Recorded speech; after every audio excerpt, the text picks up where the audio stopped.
জাতীয় প্রেস ক্লাবে জুলাই গণ অভ্যুত্থান, গণমাধ্যম ও সাংবাদিকতা শীর্ষক আলোচনা সভার আয়োজন করে বাংলাদেশ জার্নালিস্ট অ্যাসোসিয়েশন। সভায় বিএনপির স্থায়ী কমিটির সদস্য সালাউদ্দিন আহমেদ বলেন, জুলাই বিপ্লবে যে গণহত্যা হয়েছে তার বিচার যে কোনো মূল্যে করতে হবে। আওয়ামী লীগ এই দেশের নির্বাচন করতে পারবে না, করতে দেয়া হবে না, নিষিদ্ধ করা হবে।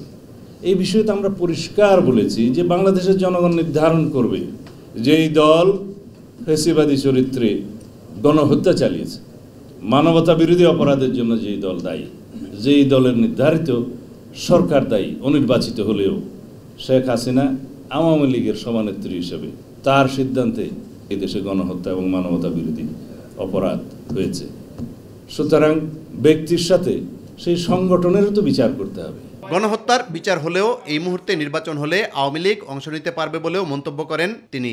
গণহত্যা এবং মানবতা বিরোধী অপরাধের জন্য রাজনৈতিক সংগঠনের বিচারের জন্য আমরা তো এখনো পর্যন্ত তত বেশি সোচ্চার নই, কেউ তেমন উচ্চারণ করছে না।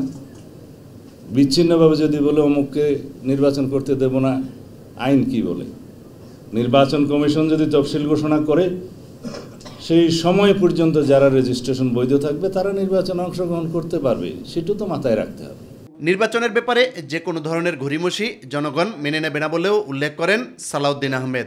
আমাদের জন্য ফরজ, এই জাতির জন্য ফরজ যে আমরা জুলাই গণ অভ্যুত্থানের মানুষের মধ্যে সৃষ্ট যে আকাঙ্ক্ষা নিয়ে আমাদের সন্তানরা শহীদ হয়েছে সেটাকে ধরে রাখবো এবং এটাকেই ফ্যাসিবাদ বিরোধী জাতীয় ঐক্যকে আমাদের ধরে রাখতে হবে। এখানে ফাটল সৃষ্টি হয়, অনৈক্যের সৃষ্টি হয়, সেরকম কোনো পদক্ষেপ যেন আমরা না নিই, এই পরামর্শ আমি অন্তর্বর্তীকালীন সরকারের যারা এই উদ্যোগ নিয়েছেন তাদের সবার প্রতি দিতে চাই। সরকার মাঝে মধ্যে ভুল সিদ্ধান্ত নিলেও সমালোচনার মুখে সেই ভুলগুলো শুধরায়, গু ধরে বসে থাকে না। এবং সরকার যখন ভুল শুধরায় তখনই মনে করতে হবে এই সরকার জনগণের সরকার। সেই জন্য নির্বাচন যদি বিলম্বিত হয়, কেন বিলম্বিত করবেন সেই যৌক্তিকতা জনগণের সামনে তুলে ধরতে হবে। এদিকে জাতীয় প্রেস ক্লাবের সামনে অবস্থান কর্মসূচিতে বিএনপির vice chairman advocate Ahmed Azam Khan বলেন, অন্তর্বর্তী সরকারের উচিত গণতন্ত্রকে প্রাতিষ্ঠানিক রূপ দেয়া। এই সরকারের মূল লক্ষ্য দুটি।